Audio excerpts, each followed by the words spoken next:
الدرجات اللهم يا رفيع الدرجات الله kudu disesuaikan mangga kabutuh abdi bade diusulkeun ka Gusti taberu hate teh jeung lalaunan suarana di jero hate bae geus nangkege ku Gusti Allah mun ngawarung-warungna dibere laku lamun tani-tanina dibere bagus tumantak aya aneh batur mah tani teh itu kuberit ieu mah henteu ngadoa ka Allah nyahoeun ka kabutuhanana tuh dibere beda warung rentul tapi kok ieu mah bisa laku lantaran ngadoa ka Gusti Allah boga kabutun jang kepentingan urusanana menuju Gusti Allah laku bisnis gitu keneh urang mah lantaran takabur hasil bisnis boga duit ya 20 juta seserian can dibalajakeun leungit geus leungit lain ka Allah sial goblok sahameur nyokot duit 20 juta beak emang tadi di mana anapun motor nama aya motor ada sarua ya itu tawakur duit di bawah motor bae eta kos gitu geus Masya Allah ari waliullah malainnya nama ketika mawa onta nak langsung ditendenan bebekalan di luhur nek menuju Mekah naik onta bari mawa bekal ketika di masjid eureun salat ke berangkat deui ke salat deui di berangkat deui salat deui satu ketika ontana ditalian di hareupeun masjid kemudian manehanana ka masjid meme asup ka masjid disanggakeun ka Gusti Allah Gusti abdi nu Gusti onta ge nu Gusti pupuatan ge eta teh nu Gusti ngan digunakeun ku abdi pake kepentingan abdi teh jang ibadah ka Gusti nu abdian ku abdi di talian ieu ge talancuhna nu Gusti talina ge Gusti abdi mendek serahan ka Gusti nyangakeun sadaya-daya langsung ka masjid salat kana di masjid Allahu Akbar geus beres salat terus salat sunah terus wirid pas keluar eueuh ontana aya nu maling culak-cileuk nyana ge kakaler ka kidul kawetan ngadoa deui ka Gusti bari deku abdi nu Gusti onta nu Gusti pupuatana ge nu Gusti ngan abdi butuh teh pupuatana ketika abdi tiris aya selimut ketika abdi lapar aya dahareun ketika abdi dahaga aya cai tapi eta dibawa ku nu maling atuh Gusti bari seuri nyana eta mah nu dipaling nu Gusti atuh sabada Gusti tawa los anu Gusti pamalingan anu Gusti atuh kumaha Gusti bae eta mah nyana teh abdi mah lempang ka Mekah cek nyana hebat kan wali tanya Pak deka mana ke Mekah mau kendaraan mawa mana kendaraan mamawa nu Gusti Allah tadi kula salat di talian di hareupeun masjid aju aya nu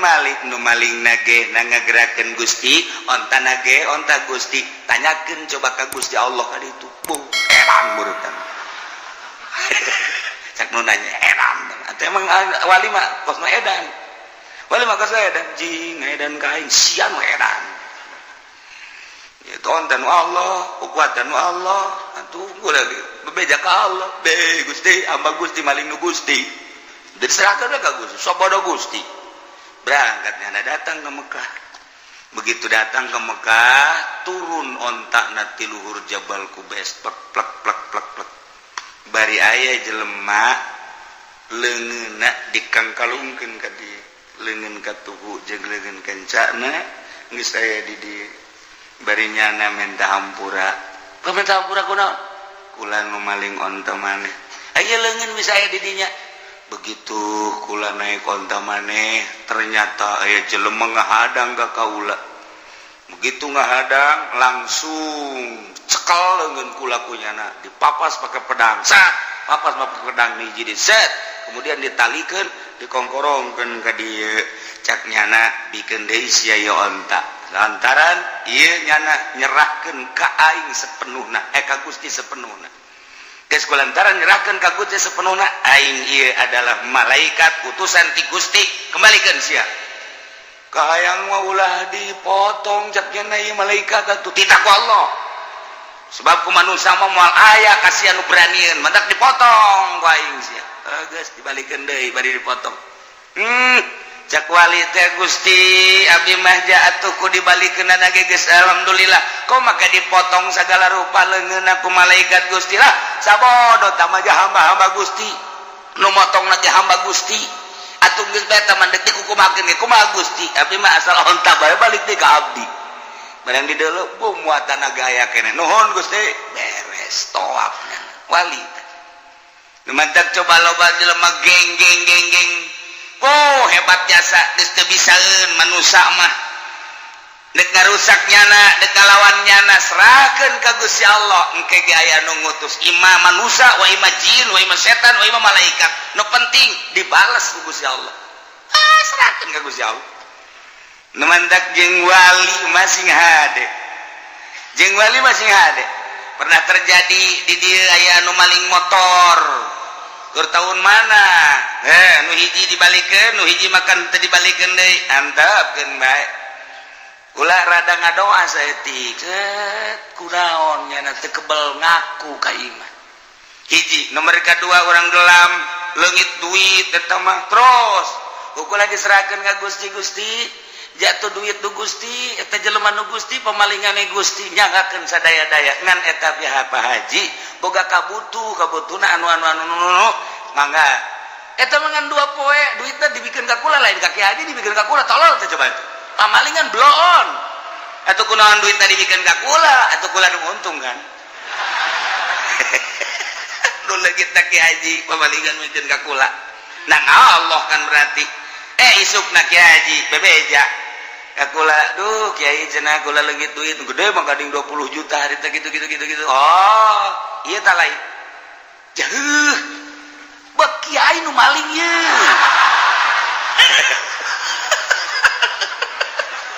bisa oke sih jeung kula teh atuh jeung Kiai ge maling wae maling bae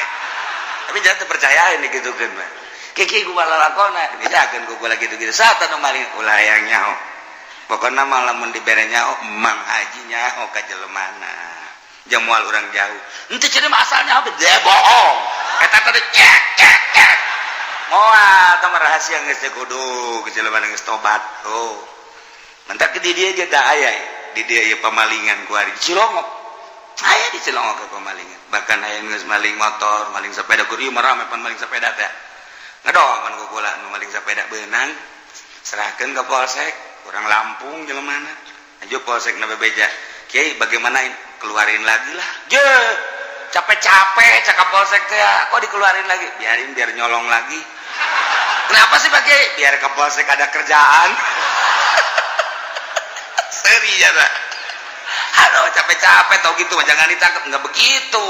tangkap aja siapa tahu jadi tobat bener tuh tukang maling sepeda aja tobat kakula ya Allah ya Kiai kula ampura saya maafin sekarang mah saya mau kerja aja iya tuh kerja aja karena eta berkat dikeluarkeun ku polsek keluar udah keluarin aja polsek kebingungan itu terus ada tobat ka kaula udah berapa banyak sepeda yang dicolong ada kali 70 mah bagi boy mul amat sih udah dijualin sama saya je tuh keren saya Gusti geus be sabab jadi wali nak garong anu ngagarong Sadul Qadir mun teu ngagarong mal jadi wali berarti nyana jadi wali na ku sebab jadi garong je atuh mamang ge beus hayang jadi wali ngagarong heula aja sia ngagarong ditakwa aing deui Pak aing menu jadi tetenggelan mah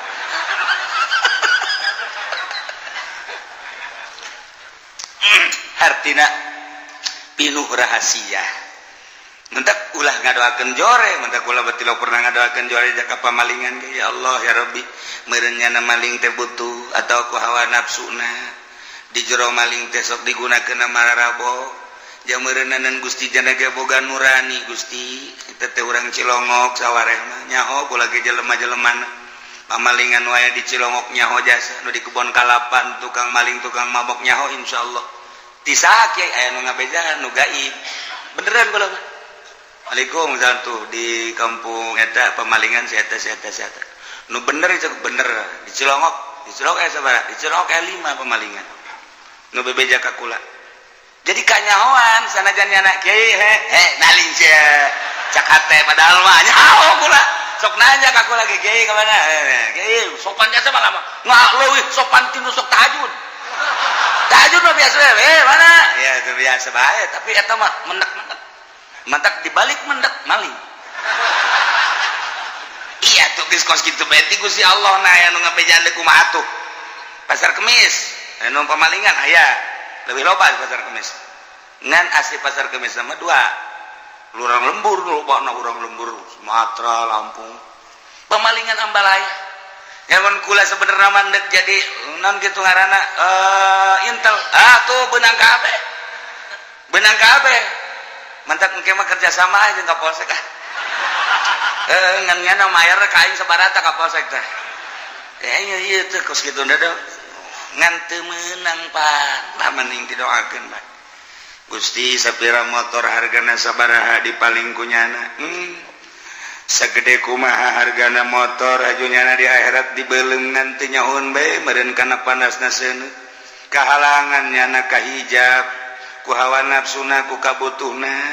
jeung ku kainkaranana bae Gusti Gusti maha segala-gala abdi teu ngabutuhkeun ka motor eta teu ngabutuhkeun ka mobil eta jeung jelemana ge anu bogana atuh pasti babalik ka Gusti tapi itu lamun teu ngembalikeun Gusti teu ngembalikeun hatena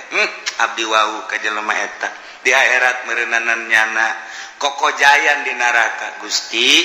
iraha bae nyangakeun ka Gusti pangmalikeun hatena supaya bener jakul mah ngadoa teh kitu ngadoa marane kabeh ka Gusti Allah cuman syaratna kudu DPDP ngarasa lemah ngarasa handap ngarasa hina diri urang nu deuk menta mah memang kudu kitu ka Gusti Allah lamun urang geus ngarasa remah Gusti abdi teh dadamelan Gusti tapi loba kabutuh Gusti abdi teh urusan pamajikan teh jeung urusan anak nyangakeun sadaya-daya ka Gusti ude pamuntayangan niwarti ka Gusti Allah abdi ge loba anu ngajak maka gunung kawit teh ka gunung Cermai dan lain sebagainya tapi abdi manukos kitu mah teu hayang abdi mah hayang ka Gusti bae nyangakeun sadaya-daya mangga kabutuh abdi bade diusulkeun ka Gusti taberu hate teh jeung lalaunan suarana di jero hate bae geus nang keke ku Gusti Allah mun ngawarung-warungna dibere laku lamun tani-tanina dibere bagus tumantak aya aneh batur mah tani teh itu kuberit ieu mah henteu ngadoa ka Allah nyahoeun ka kabutuhanana tuh dibere beda warung rentul tapi kok ieu mah bisa laku lantaran ngadoa ka Gusti Allah boga kabutuh jang kepentingan urusanana menuju Gusti Allah laku bisnis gitu kene urang mah lantaran takabur hasil bisnis boga duit ya 20 juta seserian can dibalajakeun leungit geus leungit lain ka Allah sial goblok saha meureun nu nyokot duit 20 juta beak teh tadi di mana anapeun motor mah aya motorna deui sarua ye teu tawabur duit di bawah motor bae eta kos kitu geus Masya Allah hari waliullah malainnya nama satu ketika mawa onta nak langsung ditendenan bebekalan di luhur nek menuju Mekah naik onta bari mawa bekal ketika di masjid eureun salat ke berangkat deui ke salat deui diberangkat deui salat deui satu ketika ontana di talian di hareupeun masjid kemudian manehanana ka masjid meme asup ka masjid disanggakeun ka Gusti Allah Gusti abdi nu Gusti onta ge nu Gusti pupuatana ge eta teh nu Gusti ngan digunakeun ku abdi pake kepentingan abdi teh jang ibadah ka Gusti nu abdian ku abdi di talian ieu ge talancuhna nu Gusti talina ge Gusti abdi mendek serahan ka Gusti nyangakeun sadaya-daya langsung ka masjid salat kana di masjid Allahu Akbar geus beres salat terus salat sunah terus wirid pas keluar eueuh ontana aya nu maling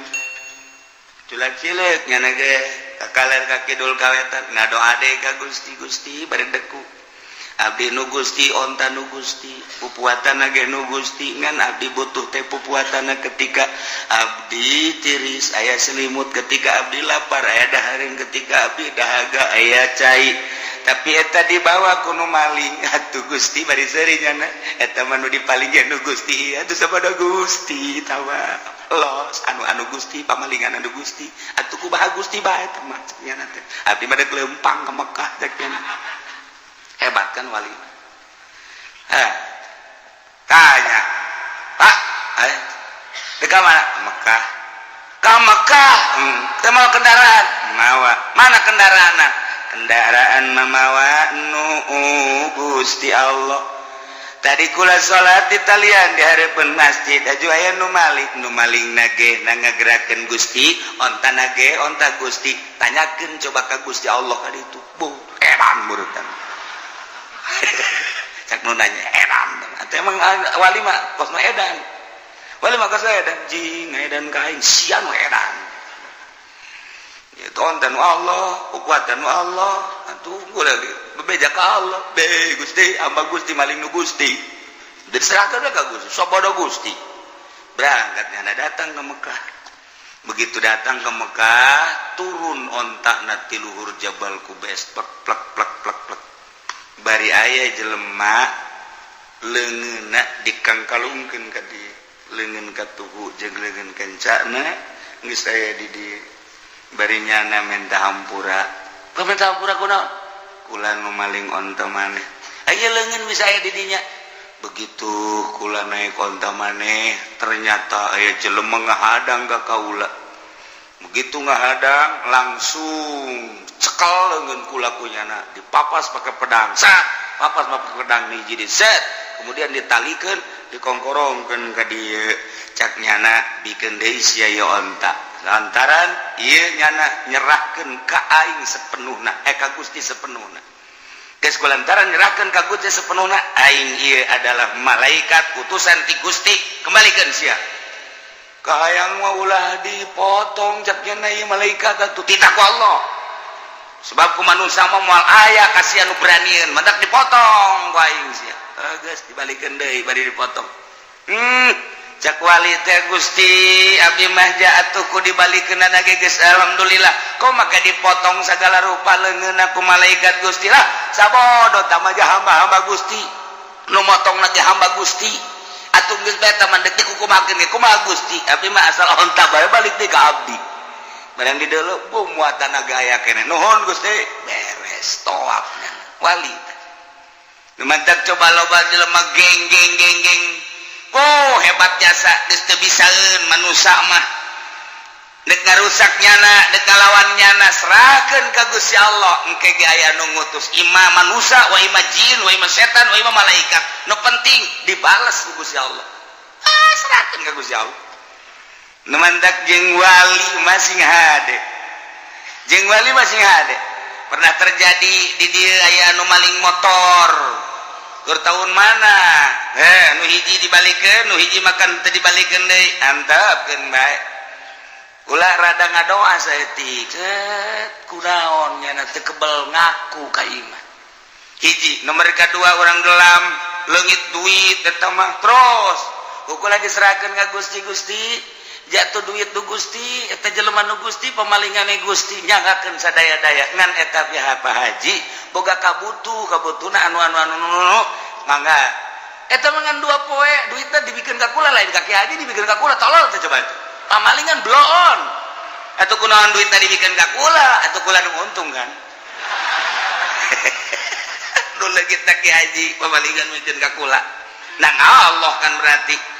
isukna Ki Haji bebeja kula duh Kiai cenah kula leungit duit gede mah gading 20 juta harita gitu oh ieu tah lain jauh bek Kiai nu maling ye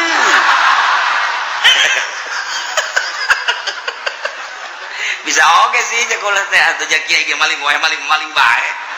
tapi jangan terpercaya ini gitukeun mah Kiai ku balalakona bisakeun ku kula gitu sata nu maling ulah hayang nyaho pokoknya malah mun dibere nyaho Mang Haji nyaho ka jelemana jamual orang jauh ente jadi masalahnya apa dia bohong eta tadi cek moal teh rahasia geus teh kudu kejeleman geus tobat tuh mentak di dia aja tak aya di dia ya pamalingan ku ari Cilongok aya di Cilongok ke pamalingan bahkan aya geus maling motor maling sepeda ku ieu mah rame pan maling sepeda teh ngadoman ku kula nu maling sepeda beunang serahkeun ka polsek orang Lampung jelemana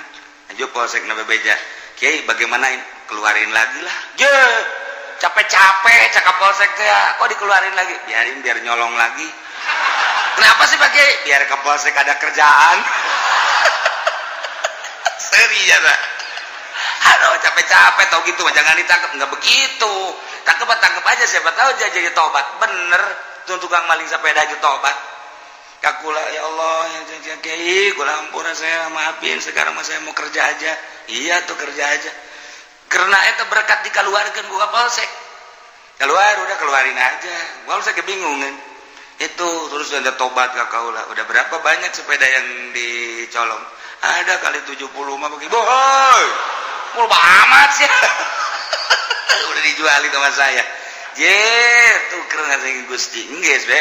sabab jadi wali nak garong anu ngagarong Sadul Qadir mun teu ngagarong mal jadi wali berarti nyana jadi wali na ku sebab jadi garong atuh mamang geus beusi hayang jadi wali ngagarong heula aja sih yang ngagarong ditakwain deui Pak aing menu jadi tetenggelan mah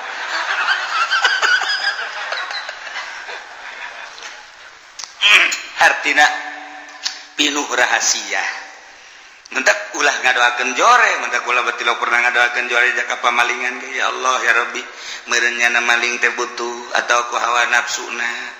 di jero maling teh sok digunakeun mararabo jameureunnan Gusti jana ge boga nurani Gusti kita teh urang Cilongok sawareh mah nyaho kula ge jelema-jelemana pamalingan waya di Cilongok nyaho jasa nu di kebon kalapan tukang maling tukang mabok nyaho insyaallah tisaha kiai aya nu ngabejahan nu gaib beneran kula Assalamualaikum tuh di kampung eta pemalingan si eta nu bener itu bener di Cilongok aya sabaraha di Cilongok aya 5 pemalingan nu bebeja ka kula jadi kanyahoan sanajan nyana kiai naling sia cak hate padahal mah nyaho kula sok nanya ka kula kiai ka mana kiai sopan jasa mah lama leuwih sopan tinu sok tahajud mah biasa mana ya itu biasa bae tapi eta mah mendek mantak dibalik mendek maling iya tuh geus kos kitu beti Gusti Allah na aya nu ngabejaan deui kumaha atuh pasar kemis anu pamalingan aya leuwih loba di pasar kemis ngan asli pasar kemis sama 2 lurang lembur lobana urang lembur Sumatera Lampung pamalingan ambalaya nyamun kula sebenarnya mandek jadi naon kitu ngaranna intel tuh benang kabeh mantak engke mah kerja sama aja ka polsek ngan nyana mayar ka aing sabarata ka polsek teh ieu teh kos kitu da ngan teu meunang Pak lah mending didoakeun Pak Gusti sapira motor hargana sabaraha dipaling ku nyana sagede kumaha hargana motor ajunyana di akhirat dibeuleungan teu nyahoon bae meureun kana panasna seuneu kahalangan nyana kahijab ku hawa nafsuna ku kabutuhna jeung ku kainkaranana bae Gusti ja Gusti maha segala-gala abdi teu ngabutuhkeun ka motor eta teu ngabutuhkeun ka mobil eta jeung jelemana ge anu bogana atuh pasti babalik ka Gusti tapi itu lamun teu ngembalikeun Gusti teu ngembalikeun hatena abdi wau ka jelema eta di akhirat meureunana nyana kokojayan di neraka Gusti iraha bae nyangakeun ka Gusti pangmalikeun hatena supaya bener jakul mah ngadoa teh kitu teh kieu teh ku galedeg gitu sia katabrak kareta sia kajen kumaha ge je kiai cenah katabrak kareta dieu mah kareta naon je tuh loba kareta mah di urang ge kareta mesin yang penting aya mesin mah babari bae aja pan diijabah ku Allah katabrak batu teu hampura Gusti abdi jete butuh ka motor eta asal nu malingna beja abdi geus dibere nyaho ku Gusti nu mere nyaona ge nu malingna eta urang dinya teu jauh tah mati mah abdi ge tinggal atuh Gusti teh melah atuh nyangakeun sadaya-daya cenah ku Gusti teh mah diteruskan baik ditutup itu mah hatena atunya ngageun nu Gusti meureun kasaksian ke di akhirat bakal kekerbekan di neraka. Nah nemantak Tuan Syekh Abdul Qadir baheula aju tunjuk ke galak lantarannya nama kutub dibere beja Pak tangkap siata comot siata sia diuk di dieu sakedeung bae diuk di dieu diuk maksudna diuk sakedeung teh lain deuk nanaon aing deuk melakeun agama ka hate sia lantaran hate sia teh bangkawara jasa deuk dipelakan agama ku aing tauhid aing diuk sia sakedeung bujara diwali di zaman Tuhan saya mah asal ditita diuk sia teh hate sia teh ku aing deuk dibukakeun deuk dipelakan agama ieu sakedeung jadi wali asa ngadenge wali ke kadeungnya sakedeung ya asal diuk wali sakedeung diuk wali urang mah di dieu geus diuk bae boro-boro jadi wali ngawuduk bae ya itu jawabannya sanunya orang diangkat jadi wali itu urusan Allah engko urang cinta ka wali kan jadi wali urangna itu orang wali lain naon lain tapi diasupkeun ke kelompok wali kan untung begitu di akhirat aing mah sebenarnya lain wali kan ieu asupna ka derajat wali cak babaturan aing geus sarua saya bisa jadi wali itu emang saya tahajud kilo aing mah dua aing dua hanya ngaran teh rupa pana tuh sia teh asa aya di bendera wali nyawa aja teh ka hati malaikat salah tah naon ieu malaikat kayak aya naon iku lama pan tahajud tilok duha tilok tapi pan ya di grup wali pan maneh keur ieu cinta wali oh namun cinta ka wali aju berkorban nah diasupkeun ka kelompok wali saya keur ieu emang berkorban sabarit 10.000 di tukang cek malaikat wali mah wali nggak di tukang ada tukang ye jangan bertaguh biar ente yang mah jangan lupa merena diharap cuma di tukang mah tadi tuh ku malaikat diseret yang bung di tukang panjana tungtung lah makanya hoan me ku kabehan malaikat kunaon teh diseret 10.000 yang diharap waktu beres ya Pak ud'u rabbakum tadarruan wa khufyah ngadaroa marane kabeh ka pangeran maneh tadarruan dengan penuh DPDP wa khufyatan jeung lalaunan suarana ulah tarik-tarik disesuaikeun jeung pamaksudanana ulah panjang-panjang deui ngadoana make adab-adaban ngadoana maka ieu soal doa teh aya kelas-kelas doana para nabi doana para mursalin doana para siddiqin doana para aulia doana para ulama doana para awam kos urang kieu geus urang mah ngadoa teh hiji kudu mela wudu heula dua kudu boga adab tilu kudu menghadap ka kiblat opat kudu pohara jasa urang mah ngerahkeunana tadarruj jeung hupyana ari para nabi para aulia Allah mah geus teu kudu dibejaan nu mantaknya diangkat jadi wali geus bisa tadarruj jeung hupyah ieu mah jang urang usahakeun ku ari urang nurutan para wali-wali Allah mantak wali Allah mah tilok daek ngadoa isin cek nya ngadoa jandeuk naon ngadoa atuh ja Allah ge geus apaleun meme kaula didamel ge ku Gusti Allah geus apaleun moal ngadoa bertentangan jeung nu dina surat Baqarah cek surat Baqarah ud'uni astajib lakum panitah mentek di dieu ge aya bahasane amr udung bil amr al amru idza utlika yan sariful lil wujub ila madalla dalil berarti di dieu teh beureunanan ngadoa teh wajib disyaratkan maka tadarru'a wa khufyah tapi kapan ngadoa mah wajib dibahas panjang minimal sunnah lamun teu kasuk wajib sunnah mah aya sebab aya perintah dan disesuaikeun jeung pamenta urang nu mantak diteruikeun ku Gusti Allah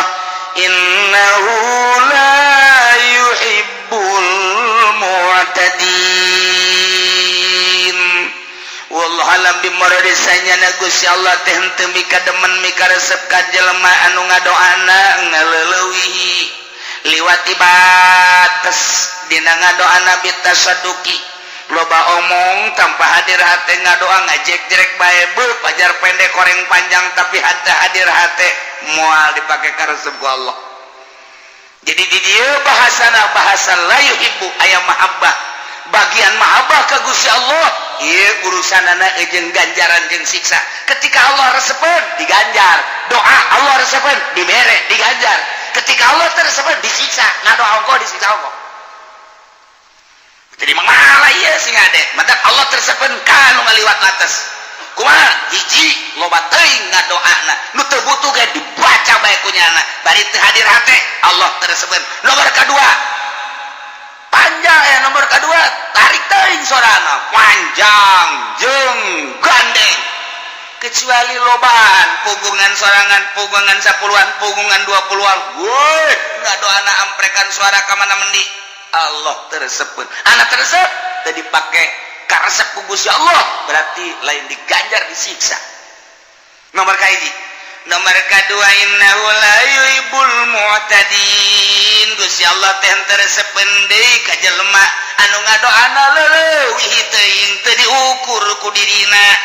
menta bae ka Gusti Allah maha kawasa jeung maha sagala-gala Gusti Allah tapi ukur pamentana aya jelema tukang jengkol mah ulah hayang kapal udara pugunya dagang jengkol lagi mending muntrekan mah pugungan boronjongan doang haju manehanana deui ieu naon kalanganana ngitungna ge eta hitunganana itu kan tukang jengkol hiji mah hiji dua mah tilu opat mah lo sambilanna las 2 las 3 las 4 las 20 heuy 17 jeung 18 ka mana ulah loba ngomong dagang jengkol ieu kan make siasat kos ieu teu kieu mah teu sugih cek nya teh eta hiji mah hiji dua mah bisanina teh keur nu pertama mah tuh nya baru batunya nanti lu jangan segitu ya hitung di imah beli 180 20 aduh mantap korupsi mah boro-boro pamarentah tukang jengkol ge amisen korupsi mah ya Allah ya Rabbi tukang kenteng ge sarua bae hiji mah hiji dua mah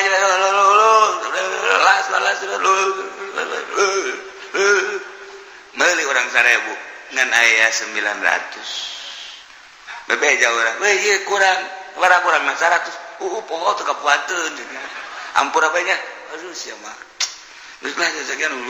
jauh kan ke Jatiwangi nya dikorupsi 100 geus tukang jengkol korupsi ngaleteran beas ini pertama mapan make eta teh make naon karena kitu teh kayu teh set lalauran rata hiji dua yang geus kitu ieu nu jelema na malaung kan nuleuna set ieu namanya mah cingging set celong saya tiket sia teh tukang beas bisa teuing tukang beas masyaallah tek dihampura kitu teh tukang beas bisa ya Allah ya Rabb bisa ieu main ieu main Gusti Allah nah sing ade dagang jengkol mah sapira jengkol sabaraha duit teh jengkol teh eta modal jeung kauntunganana paling ge meureun 10 20 100 ribu lah gedegedekeun 500 ribu ngadoanya ka Allah ya Rabbi Gusti abdi teh butuh kendaraan Gusti mah maha kawasa penta abdi ka Gusti abdi mah hayang boga Garuda Airways cak Gusti teu kira-kira teh budak menta bae tuh hayang Garuda paling dibere kira kapal gagarudaan sia ku aing ya bener nu dagang nah kapal kakapalan ka dia Garuda nah ngadoa ya iya ditiup ieu mah sing ada ulah kenceng teuing betus kakapalan paling nya kudu disesuaikeun urang-urang lembur kasep teh sabaraha sugih kitu keneh ngadoa ya Allah ya Rabbi abdi mah yang boga pemajikan teh ongkos olah ramlan Gusti ya Allah atuh bener geus ya hayang atuh ulah kadu kos kitu geus ukuran tatangga sia bae sih anu bareng kanyawan kiihna jeung sia keur leutik teh urang teh jadaek cekolot teh digalingan jeung sia eta di embung emang kunaon kula nyaho ka bawarang negeri emang atuh kiihna ge bareng pan jeung kula nya leutik kula leutik atuh lain deui ku ari mah babulu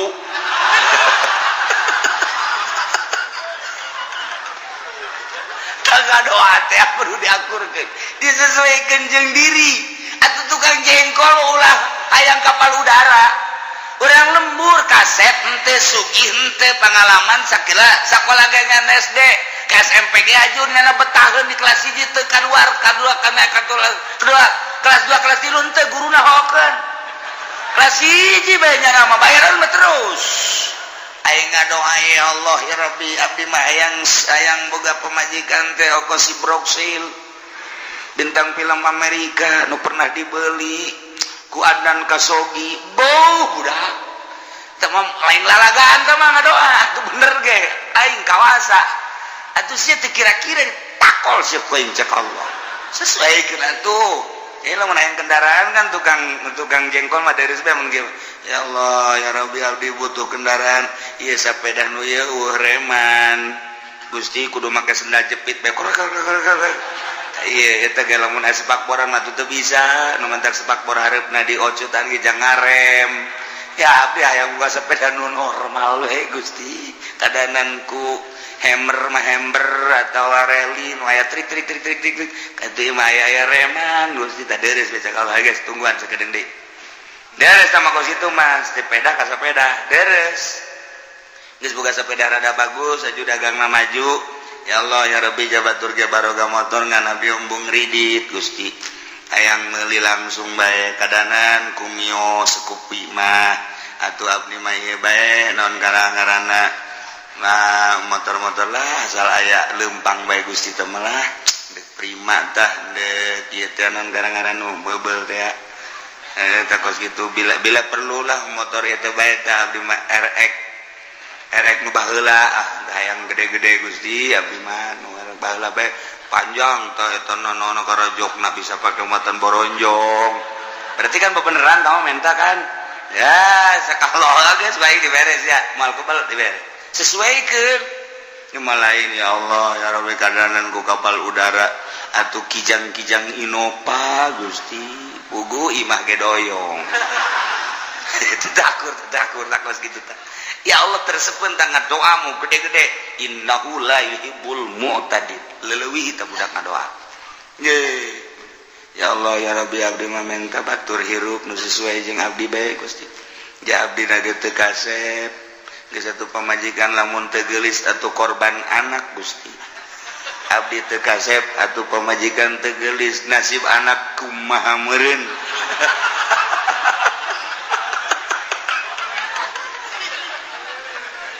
aduh ieu mah bebeja bae ka Gusti hayang nama orang Jakarta Gusti orang Bandung artis teh tapi kan teu sesuai abdi hideung hayang kanu putih meureun cek Gusti teu sesuai hideung deui oh masalah abdi anu hideung ge lah pokona ngan anak kos areng pasti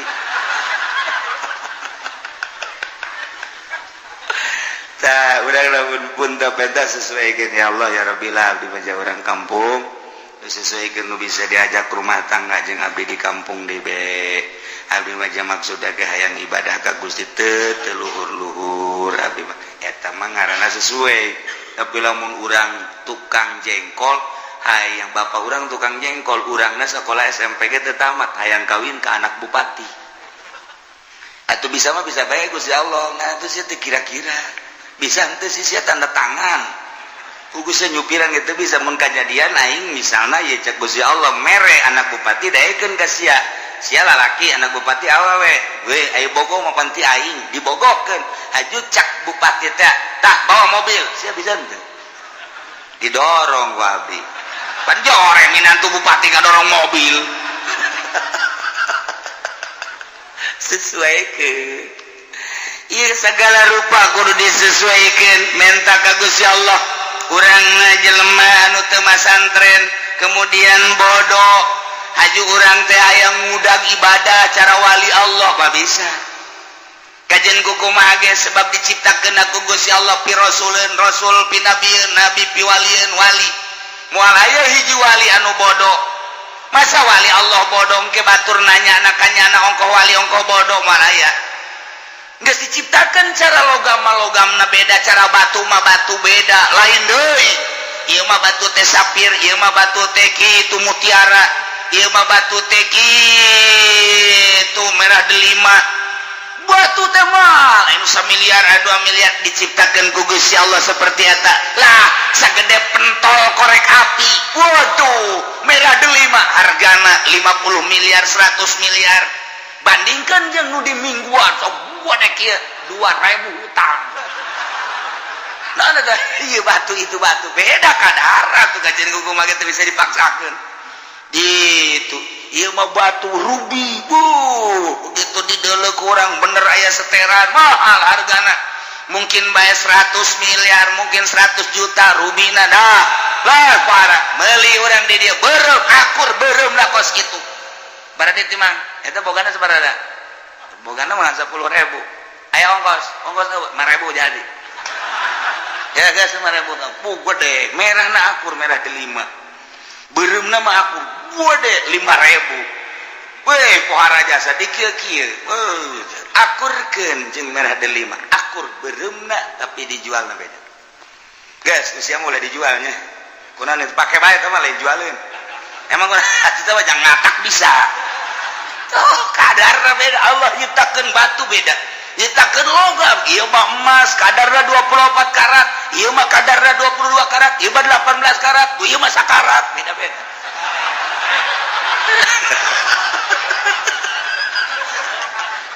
ieu perak dan lain-lain geus urang nyadar diri aing di mana posisi aing ye ibadah mah biasa ibadah ngan tahu diri posisi aing di mana sebab naon ud'u rabbakum tadarruan wa khufyah innahu la yuhibbul mu'tadi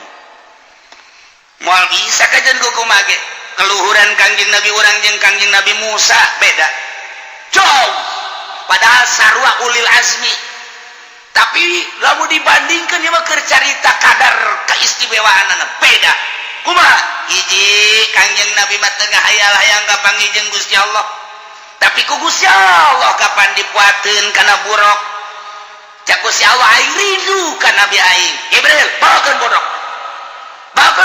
bersihan heula aing hayang kapanggih padahal mah teu kudu kitu ieu mah keur carita kaistimewaan kangjeng bawakeun buruk kangjeng Nabi na teu nyaho-nyaho langsung dibelek desian ilmu hikmah dan lain sebagainya eundeun diborok berangkat terus datang ke Yerusalem naik ka luhur langit ka hiji kadua katilu kapanggil jeung Allah keur carita ieu mah keur carita dipanggil kangjeng Nabi mah ku Gusti Allah tapi kangjeng Nabi Musa Gusti abdi hayang ningali Gusti di mana moal bisa Musa siapa makhluk aing makolik atau kapal mukola paling hadis tapi tetap abdi hayang kapanggih jeung Gusti pan abdi teh pilihan Gusti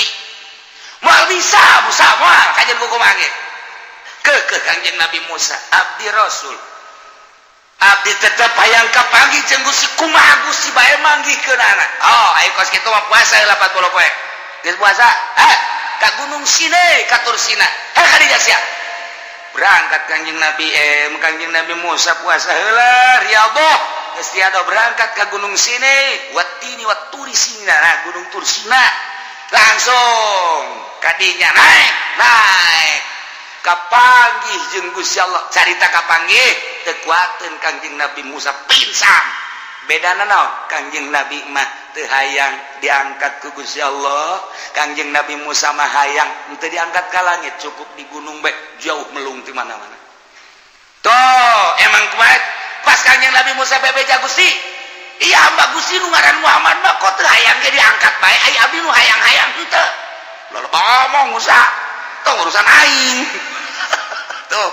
urang nu hayang-hayang jadi wali jadi dukun ka dituna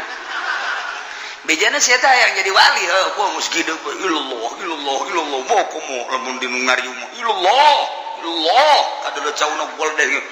panjang dikira sial tah kiai aman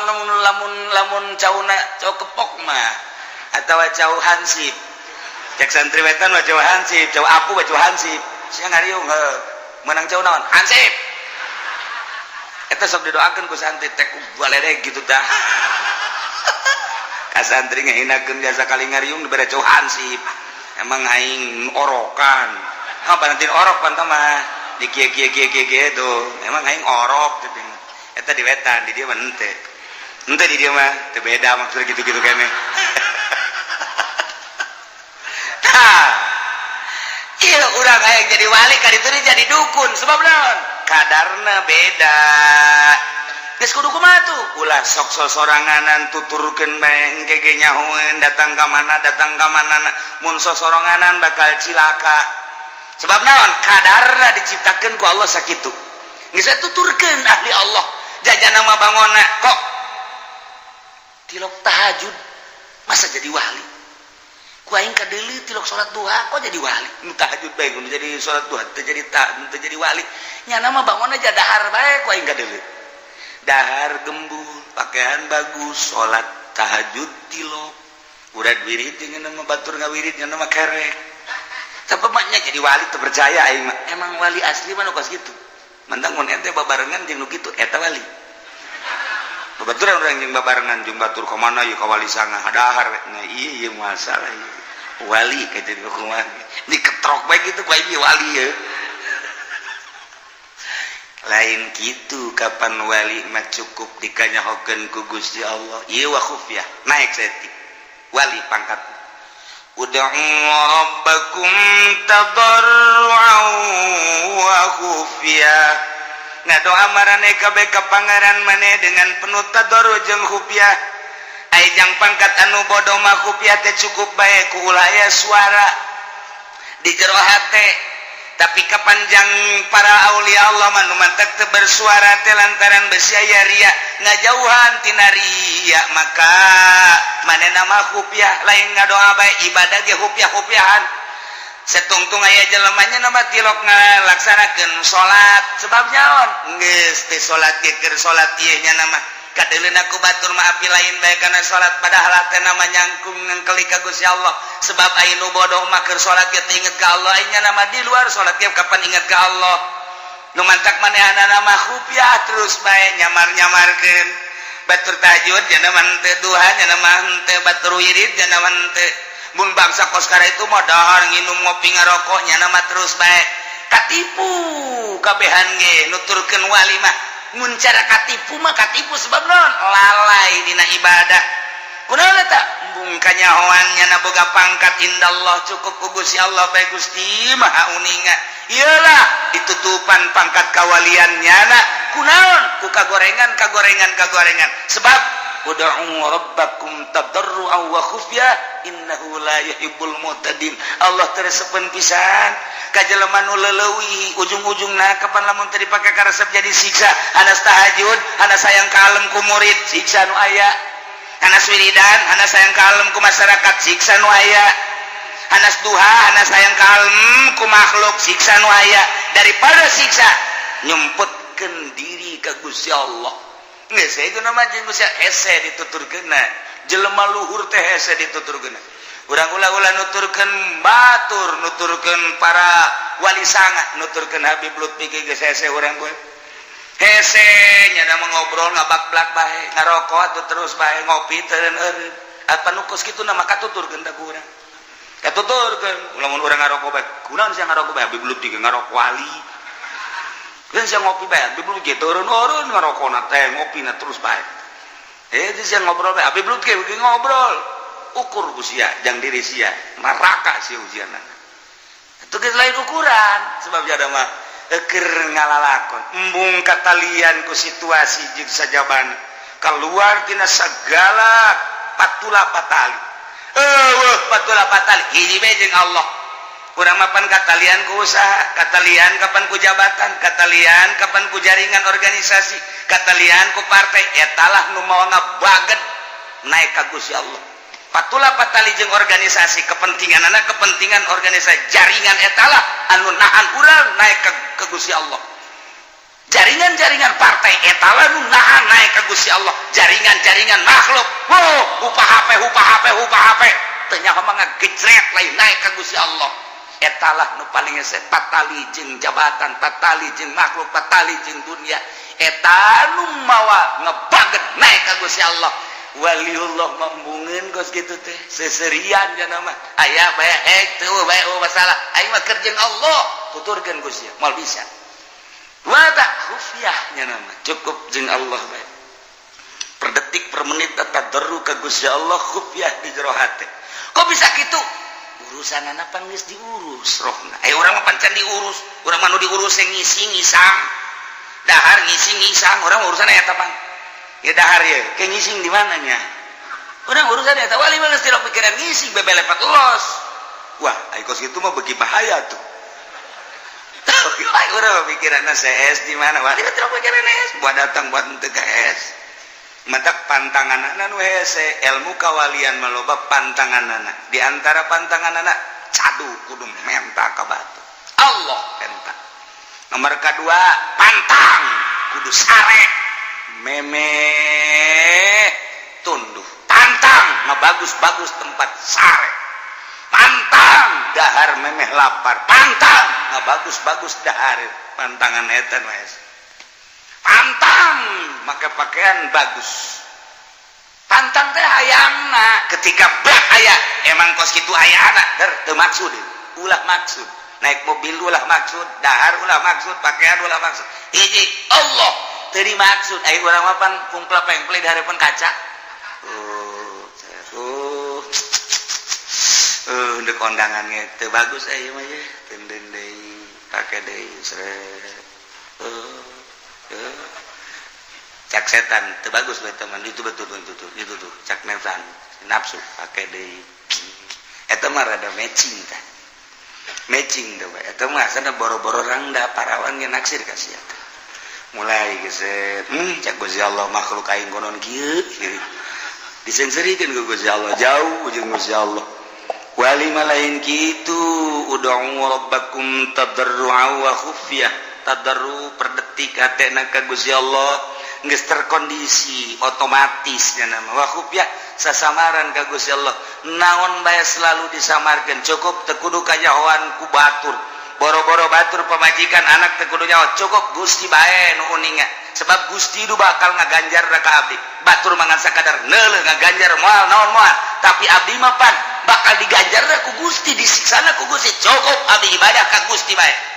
belah dituna rek disiksa rek diganjar kumaha Gusti tapi abdi mah ka Gusti bae eta geus luhur jasa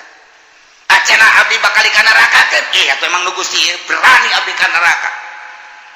acena di ka surga keun emang nu Gusti acena di ka arep emang nu Gusti abdi mah teu neuleuh neraka teu neuleuh surga teu neuleuh arep neuleuh teh parentah Gusti abdi mah endek ibadah teh atas parentah Gusti tapi abdi moal kadeuleuh ku sasa cukup ku Gusti bae manteknya namang ke mu wayah salat teh wayah salat urang salat teh kada gitu we kalawan teh geus dan zuhur teh salat asar teh dah besi di lembur ayeuna teh salat iya asana ieu wali ieu kajeun kukumaha iya kajeun kukumaha tinggal di rantai bae wali sorot mata tetep lain innahu la yuhibbul mu'tadin berkelanjutan wala tufsidu wallahu alam bissawab. Ayat ieu mengenai perihal seorang manusia nu paling istimewa sahabat anu berpangkat Siddiq ialah Sayyidina Abi Bakar Siddiq. Mulaya anu ngalewihan ti Sayyidina Abu Bakar Siddiq radhiyallahu anhu. Lantarannya nama geus teu hitung-hitungan pokona mah anu timbul ti Kangjeng Nabi mah ambus percaya. Teu make hitung-hitungan. Kenyataan kepercayaan Sayyidina Abu Bakar Siddiq ketika Kangjeng Nabi di Isra Mi'rajkeun, balik Isra titah ngabejakeun. Begitu Kangjeng Nabi ngajelaskeun ka para sahabat, ngajelaskeun ka kaum, kadenge ku Abu Jahal. Coba mat, coba aing hayang ngadenge. Sia keur penting da si mana cenah bejana serem amat. Coba bejakeun ka aing. Beja kula keur penting mantes ti kitu ti dieu ti haram ka Aqsa Yerusalem. Ayo Yerusalem terus ka luhur langit kaula. Ayo terus ka Sidratul Muntaha terus ya ka dieu balik deui terus cek eta cek Abu Jahal ka mana ya ka dieu ka Haro sabaraha jam ya gitulah bangsa 2 jam atau leuwih saeutik mad Aisyah edan teh sok kajul leuwih kitu kamari mas ya kamari aing masih kena rada endek percaya tapi ku ari mah asal leuwih amat ye aing teh leuwih kolot tibatan sia eta ka Aqsa teh ka ditu ka Yerusalem lain lalakon sakedeung Aisyah sok nanaonan mad teu beres ya mah dia iya tuh pokoknya mah gitu baik ulama coba tanda naon tanda Ugu hayang nanaon segang itu. Coba ayeuna mah lawang masih dilakso kos kumaha. Kangjung Nabi rada ngagibeg sakeun. Wah, lawang breh we ku Gusti Allah dibukakeun. Aya mesti dilakso. Oh. Lawangna nu hareup kieu, nu belah gigir kieu, nu belah gigir itu kitu. Coba lawangna sabaraha? Dihitung ku Kangjeng Nabi 2 3 sekian lawangna. Tihangna dihitung sekian. Hareupna aya naon? Sia eta nya nama nya cek cenah eta. Sia mah sedang lamun jadi dukun mah. Abu Jahal teh kos kitu. Coba. Abu Bakar jaka dia Abu Bakar. Bejaan. Coba Muhammad ieu tas ngalalakon ti Masjidil Aqsa aya ti Haram ka Aqsa terus ka luhur langit cenah. Hanya 2 atau 3 jam bejakeun coba ka Abu Bakar. Percaya apa henteu? Ayo. Bejaan Abu Bakar. Naon? Tanya, oh iya rame-rame kabar naon? Muhammad keur peuting mantes lalakon ti mana?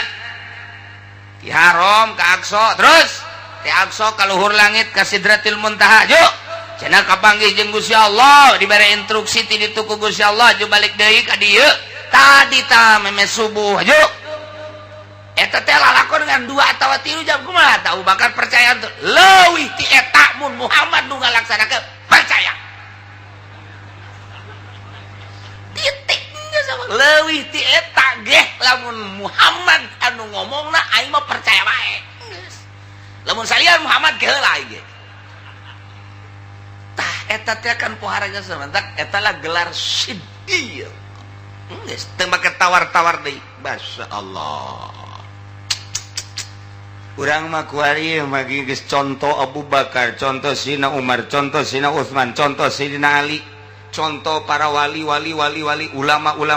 dek we ngomongkeun hukum masih ngagigeg keneh bae. Geus loba contoh-contoh.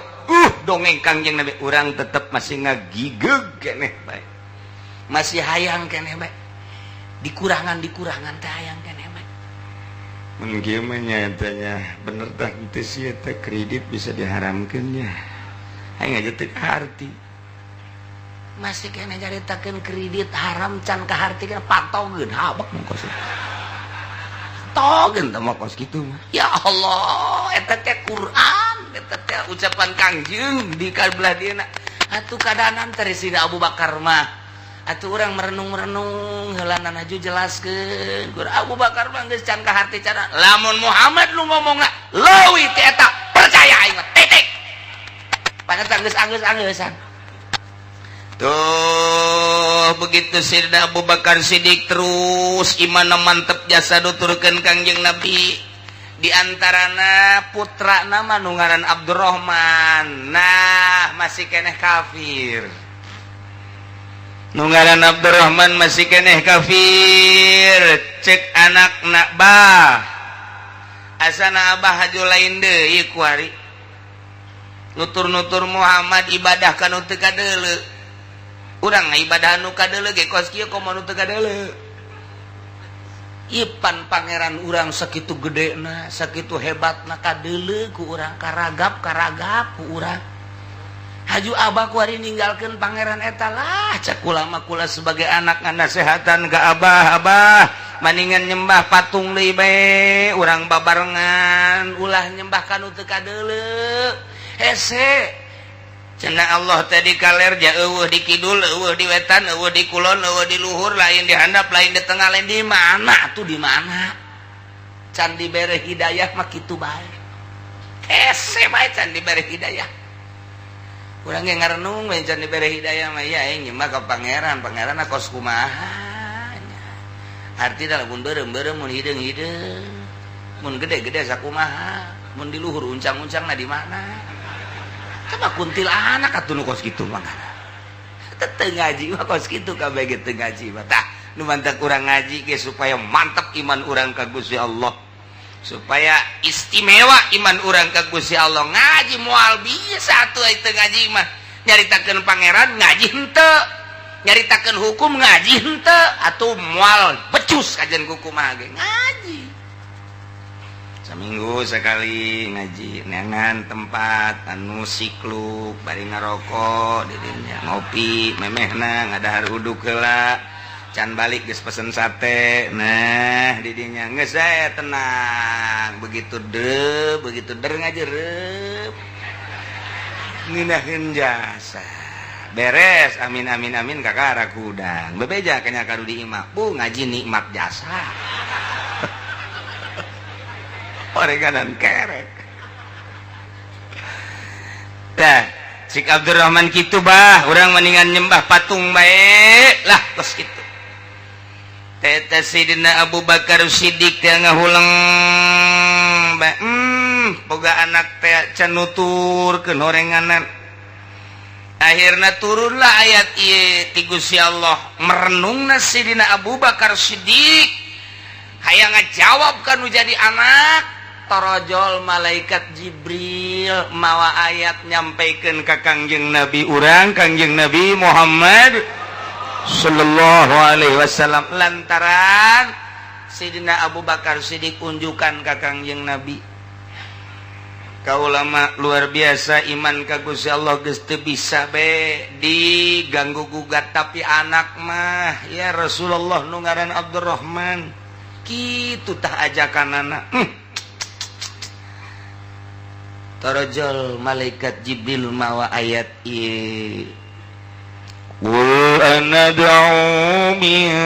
dunillahi ma la yanfa'una wa la yadurruna bejakeun ku anjeun Muhammad anad'u apakah kami kabehan ngaibadahan kitu kasalian Allah kana pangeran yakni patung nu teu ngamangpaatkeun jika diibadahan teu ngamadaratkeun jika ditinggalkeun diibadahan teu ngamangpaatkeun diantepkeun teu ngamadaratkeun maknya kudu ngaibadahan patung anu model kitu sipatanana boro-boro jang ngarizkian batur boro-boro jang nyalametkeun batur pugunyana huluna ku urang didedet-dedet ge jang moal kukumaha patung diome ku urang patung ku urang dikukumakeun ieu sapira patung atuh nah iyalah mala yarfauna wala yadurruna diibadahan sakitu teh diibadahan sakitu mangpaatna madaratna diibadahan sugan ngamangpaatkeun diantepkeun sugan ngamadatkeun tuh teu sapira batu bejakeun coba Muhammad Qul ucapkeun ku anjeun Muhammad anad'u apakah kami kabehan ngaibadahan salian Allah bentukna patung nu teu ngamangpaatkeun jeung teu ngamadaratkeun wanuradu jeung apakah urang kabehan teh kitu dibalikeun deui ka tukang ka masa-masa jahiliyah dibalikeun ka musyrikin deui nu kuari geus urang boga petunjuk ti Gusti Allah ba'da iz hadanallah sabada Allah geus tuduhkeun ka urang kana Islam kuari kudu balik deui ka ditu bejakeun manya kudu kos kitu ulah artina mah inkari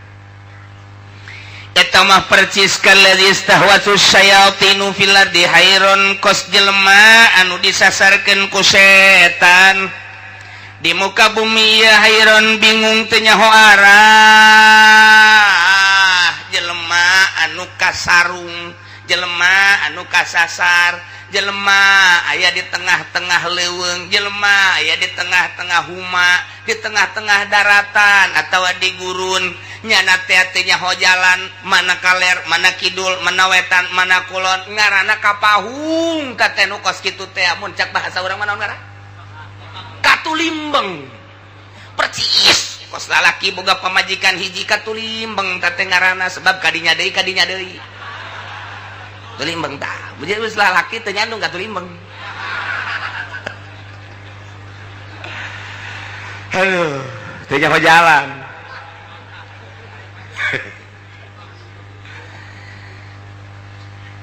Aya cokolot baheula lamun urang ka Tulimbeng di tengah-tengah leuweung atawa di tengah-tengah daratan cekel kanjut. Kalau beratan mana? Lamun beratan anu katuhu ka katuhung gitu kan itu. Bener eta kolot baheula teh kos kitu.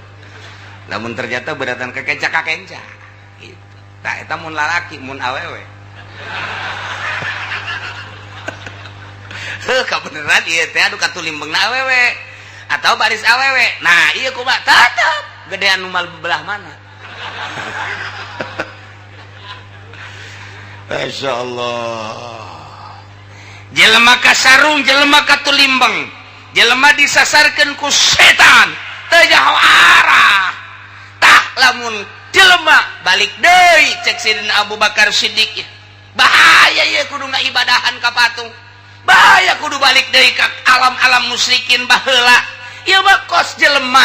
anu dipapaesan ku setan, anu dimodik ku setan, anu kitu disasarkeun ku setan sehingga teu nyaho jalan. Bahaya. Padahal mamanehanana boga babaturan lahu asabu yadaunahu ilal huda. Boga babaturan anu dudukeun kana pituduhnya ngaromong babaturanana itina ye ka dieu ye jalan nu bener mah ka dieu ye jalan nu bener mah cek babaturanana hei ulah ka dinya salah tah mah jalan nu bener mah ka dieu tetep dibere jalan nu bener embung bae. Zaid Aisyah deka mana deka Serang kasarang dek jalan ke mana? Tetap aing mah ka dieu mah karangkas ka ditunda atuh ka Sukabumi. Ya ka Serang mah ye ka dieu teh cat atawa jalan ka dieu mengkol kanan ka ditu. Salah tah mau datang ka Serang. Ieu mah ka ditu mah atuh karangkas betung ka ditu mah. Ye Aisyah kumaha teu? Kumaha aing bae pokona cak aing ka dieu ka Serang mah atuh datang ka ieu ge moal datang. Bisa ka Lampung ge moal datang tah mah ka ditu. Ka dieu ka Sukabumi bener ka ditu ka Garut bisa ka ditu.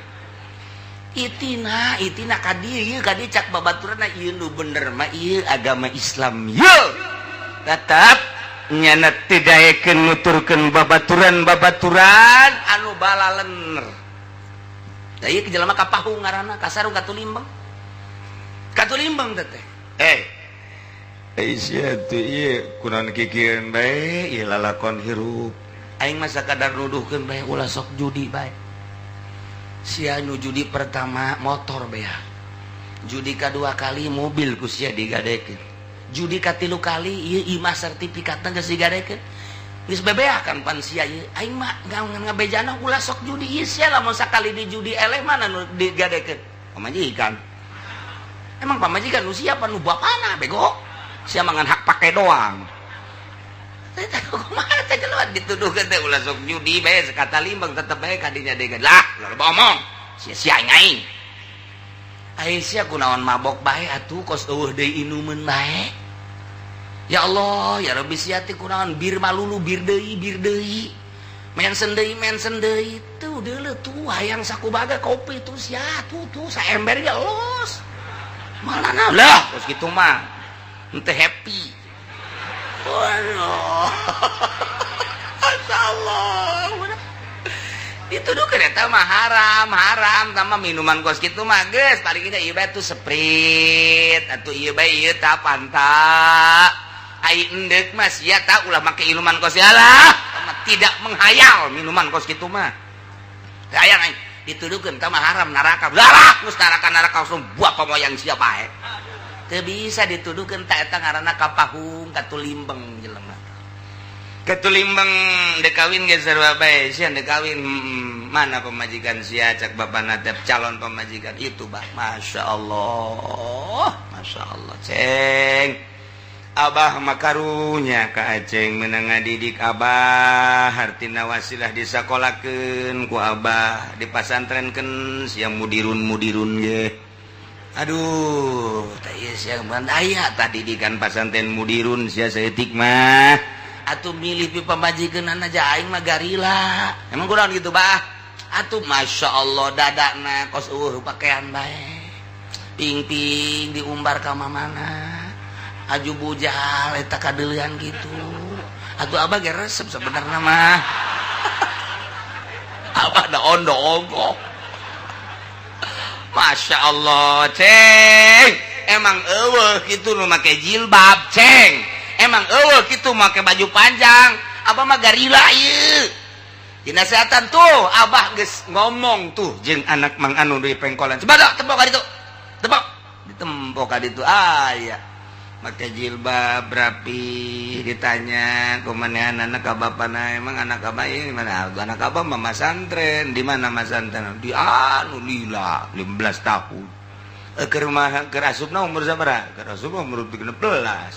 di pasantren 15 jadi jumlah 3 hiji bangkotan tamat aduh eta abah mah resep tah geus aya pendidikanna sia teu kudu hese engkena ngadidikna mandina geus bisa mandi head geus bisa mandi nipas geus bisa atuh kabelah dina salatna nya mah geus terbiasa maca Qur'anana rapi engke panjang sia keneh engke jangan ngadidik anak abah masa kitu henteu bah geus bae pokona mah jakula nu neuk ngalakonan rumah tangga geus kumaha kula bae serahkeun ka kula abah nu ngabiayaan urusanna ka ditu kumaha kula pan blon eta kosu bener tah ngomong tugas abah mah ngabiayaan tetek geus kadituna kumaha kula jiblon meureun digantung sia ku aing kumaha nya bae ta eta ngaranna katulimbeng budak teu ngadenge nasihat kolot katulimbeng nasehatan deui ku bapana cak aing sia kudu kaditu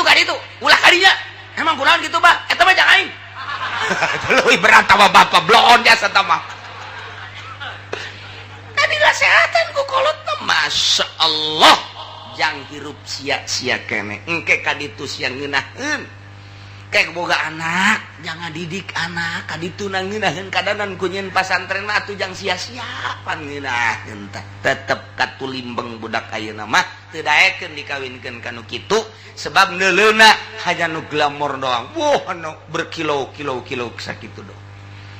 geus kadituna zat kawin res jahayang kadinya bae mandi head can bisa mandi nipas teu bisa salat maghrib 5 rakaat pateu kira-kira salat subuh 4 rakaat lah naonan atuh kita hanya kumitohana neng emang salat subuhna sabaraha rakaat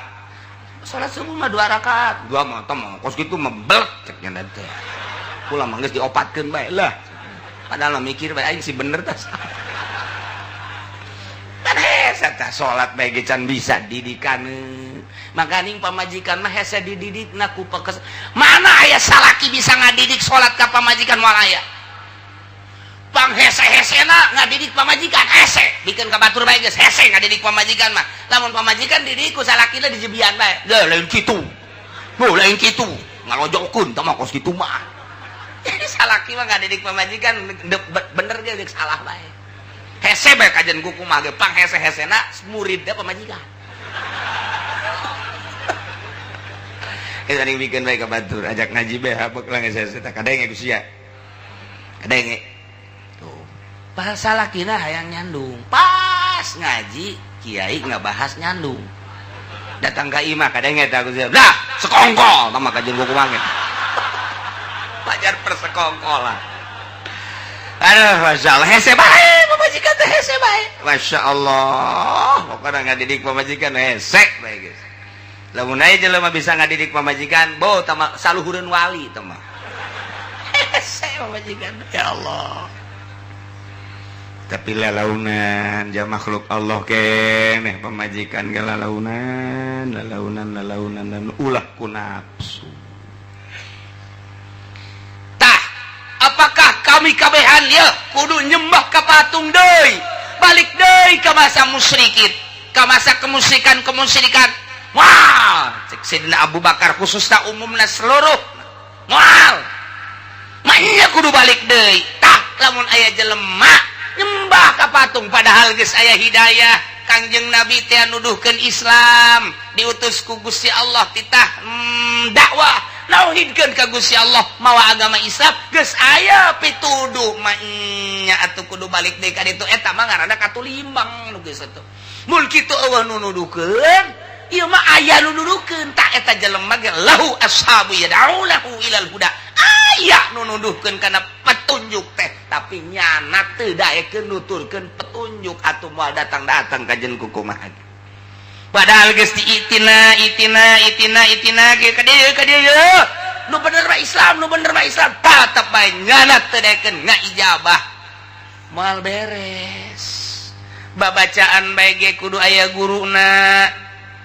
fikih kudu aya guruna tauhid ge sakomo tama tauhid mah urang lamun ngaji tauhid atuh teu aya guruna bakal bahaya hese maca bae di buku bakal cilaka pan teu dijelaskeun tauhid makan kudu dijelaskeun Allah aya sifatna Allah teh wujud hartina aya kasipatan ku kidam kasipatan ku bako kasipatan ku mukhalafah lil hawadis contohan coba kieu contona ieu ayana Allah teh aya dadamelanana cukup tah jang nandakeun ayana Allah aya dadamelana mustahil Allah lantaran aya dadamelanana mustahil aya dadamelana nu ngadamelna takos kitu tah ngaji ngaranna ngaji tauhid tahap awal ieu naon ieu cai teh cai kan sumuhun sifatna deureum kumaha urang lamun diinum rada aya karasa tehan ieu naon kopi cai keneh cai ngan kuari mah cai kopi warnana hideung lamun diinum ku urang pahit eta cai kopi teh warna na hideung mun diinum pahit mun lain pahit mun teu pahit lain kopi mun teu hideung lain kopi kanyawan tadina kopi bae ge ieu ge Gusti Allah ge sarua bae ieu teh Gusti Allah kasipatan kidam teh artina iheula nu miheulan kasipatan ku bako tetep panderi tungtungna mukhalafah lil hawadis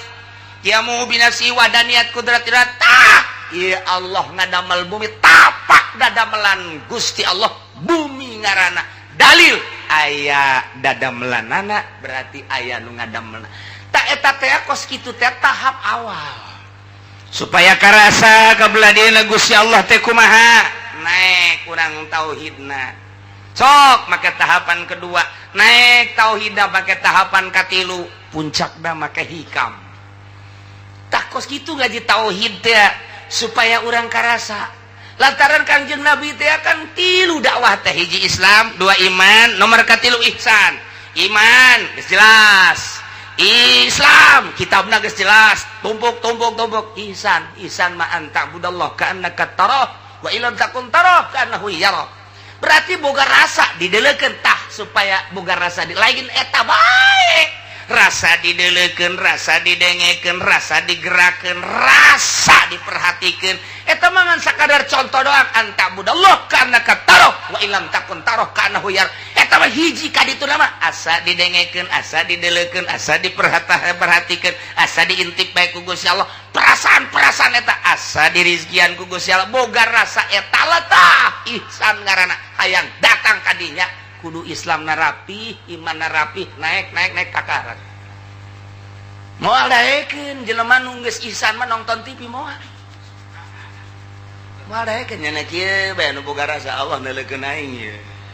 Allah naleukeun aing gua aing didaleukeun ku Allah aja aing didaleukeun ku Allah keur nonton TV cak Allah pan teu bagus tah nonton TV berarti aing dibendu ku Gusti Allah atuh aya kitu mah aing meureun suruh neraka lah kajenna keuna jadi suruh neraka lah laon pan eta moal dae lamun jelema geus boga rasa dideleukeun didengekeun diperhatikeun ta eta teh luhur berarti isin ka Gusti Allah sieun ka Gusti Allah harapanana sieun jeung isina beuki tinggi sabodo aing mah dibendu ku makhluk masa pira makhluk nu penting ulah dibendu ku Gusti Allah dipuji ku jelema mah lah kuari muji sore mah kadang-kadang ngabenduan teu aing mah hiji we Allah tah eta ngomong teh babari hayang datang ka dinya make tahapan-tahapan gua tahapan aya nu nuduhkeun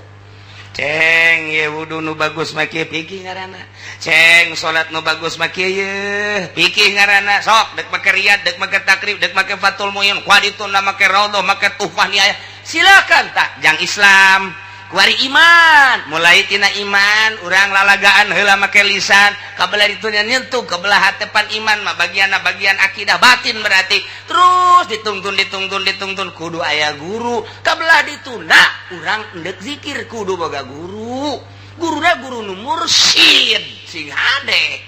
kudu nu nyahoeun guruna teh kana tentang nafsu nu aya di awak urang abeh engke nafsu tah ieu nafsuna piceun tah ieu ayakeun salah lain sakadar zikir tah zikir na mah babari atuh asal derendeng zikir cauna gede panjang cauna saeutik pendek jelema susah zikirna 10 bae dinu sugih loba zikirna pendloon eta kos itu nah lain zikir kos kituna tetapi ieu melakeun zikir di hiji jelema supaya mantep zikir teh supaya jadi zikir teh hartina jadi teh kumaha jadi tetengger engkena mun haram bae halal bae wajib bae kudu kumaha teh melakeun zikir teh supaya ulah resep kana dunia aya zikiran bae di jero hate ieu mah pan zikir teh jang neangan dunia gelar zikir nasional, gelar zikir berjamaah maksudnya supaya dunia, supaya penghormatan, supaya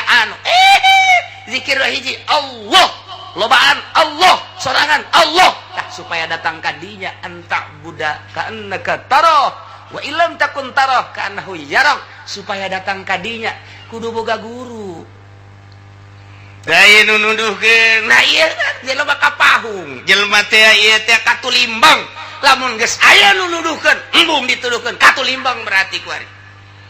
kuari katulimbang baheula katulimbang kuari ge katulimbang geus puguh aya kiai nunuduhkeun nyana kiai katulimbang teh jelema teh katulimbang teh jelema teh ulah ngridit ulah ngridit wae teh ngridit mah kuari mah katulimbang teh jelema ulah ada deposito sia teh aya anakan jati baheula ge duit mah tilok anakan nu anakan mah bebek sia kurang teh elah geus hararese kuari usaha mah katulimbeng teh manu kos kitu ngaranna ulah mabok atuh haram mabok we katulimbeng teh geus aya pituduh tapi tetep bae nya anak mung ngadengikeun pituduh mung nuturkeun pituduh ulah zina atuh tapi zina bae katulimbeng hei para penguasa ulah datang ke tejujur jeung ada si jujur atuh sia tanggung jawab sia amanah sia tadi pundak sia mun sia modar keur kos kitu asana di akhirat dikabekeun di neraka sing ade sia amanah ti rakyat sia salurkeun duit-duit rakyat ku sia sing ade ya dah ngocoprak peta kiai katulimbeng tah kos kitu tah kula mah nanya bae kira-kira loba anu katulimbeng tah loba anu henteu tuh atuh emang nyana ieu nu katulimbeng Masyaallah.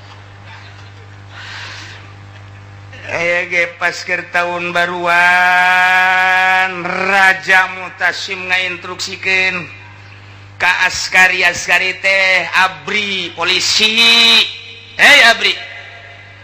Ada beberapa titik di negara kita yang sedang mengadakan hiburan. 1 titiknya belah sana, 2 sana, 3 sana. Dengan demikian kerahkan semua prajurit supaya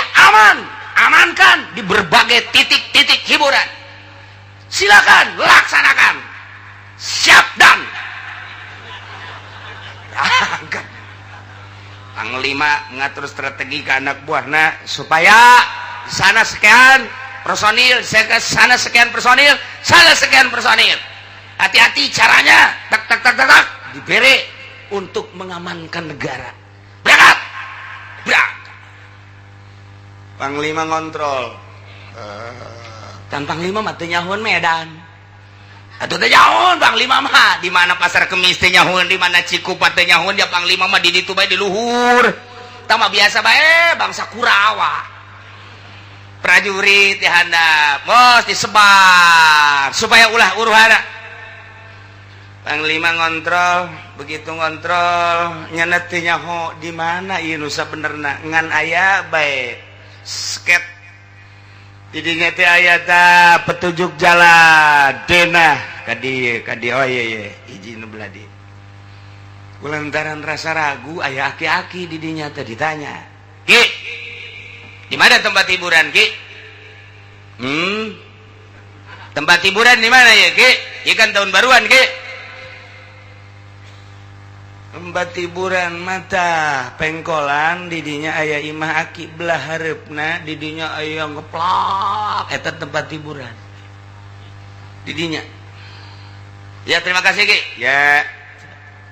begitu sesuai jeung petuduh aki-aki pengkolan aya imahnya na kaditu bener aya nu ngeplak sial kuburan ieu mah. Cak panglima aing geus datang deui ka si aki ngalojokeun aing teh nyaho aing panglima meureunana. Datang deui ka dieu nya Ki. Bulan tempat hiburan di mana? Kan tadi geus dituduhkeun cak kana.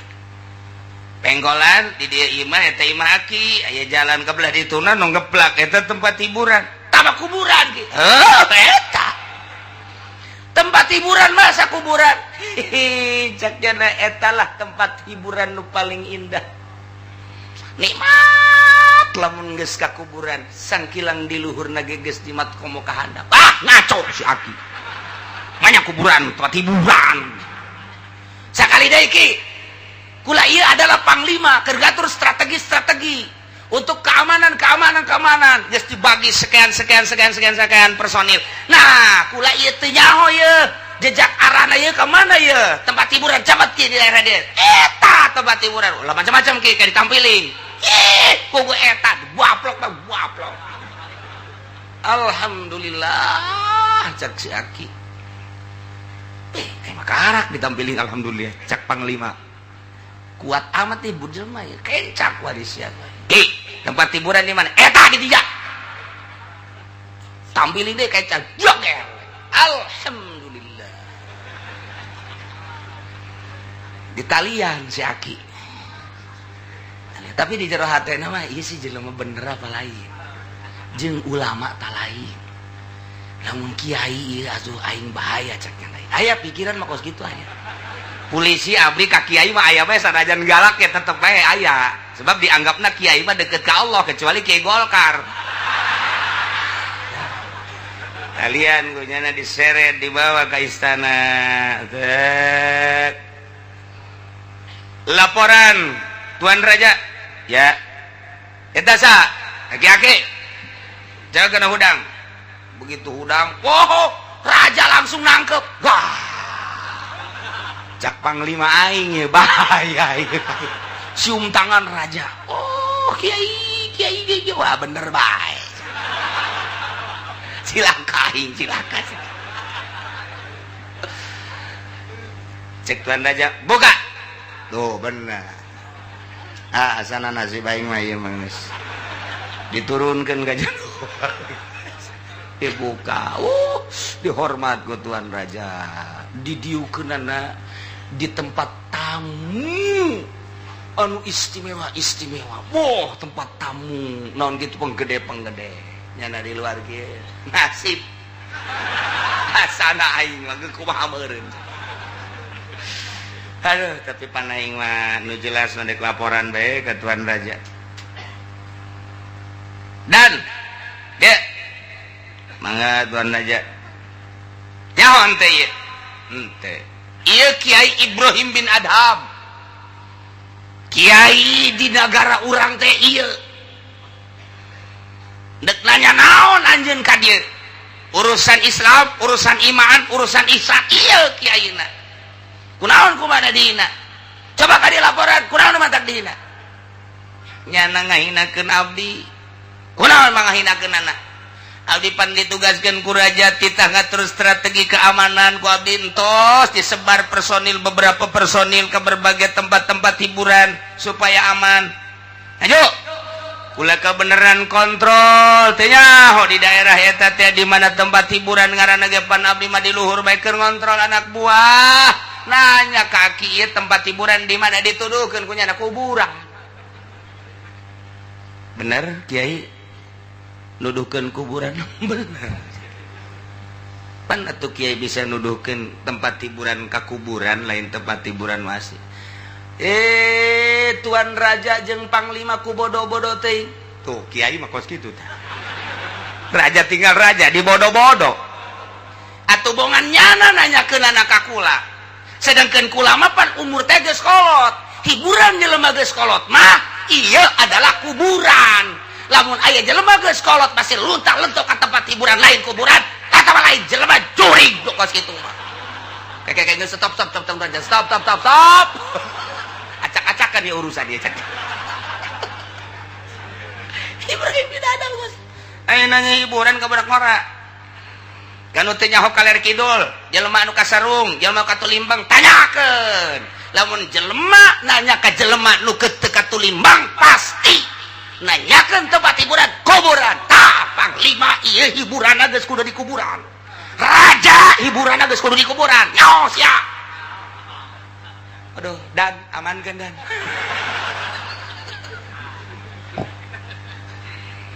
tapi asup ka jero hate tuan raja oh jadi jelema kolot bagus teu layak hiburan raramean hiburan nu kolot mah geus kudu ka kuburan hiburan teh geus macam-macam tah jadi nasihat seorang ulama anu ikhlas nasihat seorang waliullah anu ikhlas teu pamrih dekasa sebab naon eueuh unsur hayang di alam eueuh unsur hayang dibere sekalipun raja keur kasarung jeung katulimbeng mah luruskeun itina panglima perang kasarung tuduhkeun ieu teh ngan ieu mah caritana nuduhkeun jalan ka Allah masa sih kudu make hiburan-hiburan tahun baru lain ngadoa ka Gusti Allah hiburan ieu ngaranna jelema katulimbeng lamun di lembur urang tahun baru lain ngadoa ka Gusti Allah katulimbeng cenah eta mah ki haji katulimbeng cenah eta mah pamarentah katulimbeng bin katulimbeng tilu kali bin tah mah geus katulimbeng di Indonesia kuari tahun baruan lain ngadoa ka Gusti Allah tahun kaharep mudah-mudahan dibere jembar segala rupana urusan rezeki kahirupan sehat dan lain sebagainya ditingkatkan ibadah lain ngadoa kos kitu hiburan nah di Indonesia teh camat mun ngayakeun hiburan tahun baru camat katulimbeng lurah mun ngayakeun hiburan lurah katulimbeng bin sabaraha bin eta katulimbeng lain cakula cak Ibrahim bin Adham dina dongeng supi na kos kitu ulah katulimbeng cenah hirup mah atuh geus kolot mata hiburan teh ka kuburan cek Raja Mu'tasim teh ke maksudna ka kuburan teh hiburan kumaha dek geus kolot mah dek ka mana deui mun lain ka kuburan sedengkeun di kuburan kapanggih jeung Allah kapanggih jeung nikmat kubur di dunia mah urang kuari salat di kuburan mah teu kudu salat di dunia mah urang kudu maca Quran di jero kuburan mah teu kudu di dunia mah kuari kudu puasa di jero mah geus teu kudu berarti kan urang teh terhibur di jero kuburan teh ku kaindahan-kaindahan kuburan tah nu geus kolot tah kudu boga pikiran kos kitu raja amankeun bahaya ieu mah ngamuk bahaya nu kos kitu cek Raja Mu'tasim Kiai geus lah ulah loba omong ku imah dibere bingkisan bae nya bahwa ka imah geus ulah loba omong hiburan mah hiburan atuh kami anu karolot di dieu geus teu kudu hiburan mama mah di itu di imah bae geus naon dia bingkisan naon gede apa leutik itu kan pun gede leutik ya leutik teu hayang aing teu beli mobil teh mah kos Fortuner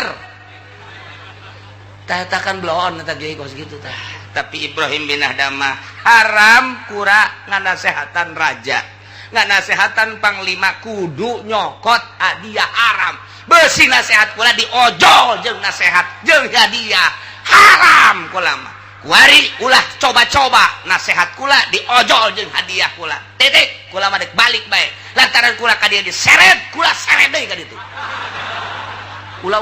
sakur raja ulah aya tuh banyak seret deui sakumaha aslina bae kula mah geus pokona henteu ieu mah neuk dibawakeun kuda nu pangbagusna dianterkeun ka panglima sadiakeun kuda teh hayang lantaran ngahormat teh kuari teh lain ti awal sebab kuari mah geus jauh bahwa ieu teh kudu dihormat ai kitu mah berarti rakyat lu teh dikayahokeun ku raja mah tilok dihormat raja bloon wah malik deui bae ka aing Mudah kahormat, dek nuau ngaran raja. Hormat tuh kos kitu mah. Ya bagus kanyawan, karak dihormat. Dek kanyawan, teu dihormat. Atur rakyat nu sejen meureun bahaya. Gas cak raja. Gas cak raja. Tuh gara-gara sia si panglima.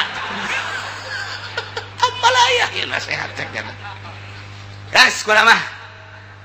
Hadiah moal diojol nasihat kula jeung hadiah. Dek dipersilahkan make kendaraan bagus teu hayang ka ulama. Mun teu daek nyeret kula mah dek lempang bae balik ka ditu. Henteu ulah-ulah henteu kula mah dek balik. Wah kajen teh disadiakeun kendaraan bagus tetep lantaran awalna teu bagus ye. Lamun awalna dihormat kemudian dipapageun balik lagi dipapageun oh masalah. Kula mah geus moal robah. Tapi awalna ieu kos kieu geus sayang kula mah. Ulah balik kula mah. Wassalam. Tinggal raja bajeng panir sia-sia. Cie tuh kula bantu ya. Di jalan kapanggih yeui jeung wakil panglima. Stop. Berani-berani jelema cumplang-campling kieu ka istana. Istana mah teu meunang didatangan ku jelema cumplang-campling kieu. Kudu nu make bintang, minimal bintang 7, puyang-puyang sia. Ya nama cicing saya abdi abid hamba Allah yang ngaranan sa hamba Allah baik sakali deui awas sakali deui awas hiji dua katilu teu ngajawab nu bener lista maja utama sikap teu nyaho ye wakil panglima saya abdi hamba Allah talian deui. Talian disere deui ka istana. Lapor. Ya, cek Tuan Raja. Abdi mau sakitan. Saha ieu? Teu beres si jelema. Coba udangkeun, begitu datang. Yo, kiai deui bae. Cak panglima sia. Ka wakil kunaon diseret eta? Emang kunaon? Kagak balik di dia nang nyeret aing. Aduh cek lan aja ke aya perihal naon deui nangtung dio ke lapar coba lapar tah kunaon ieu mantak diseret abdi menghormati tuan raja jeung istana sebab ieu kaluar ti istana teu layak jelema kos kieu pasti ieu jelema edan wah ayo tetep kula untuk mengangkat martabat raja jeung istana demi bangsa jeung negara. Wah.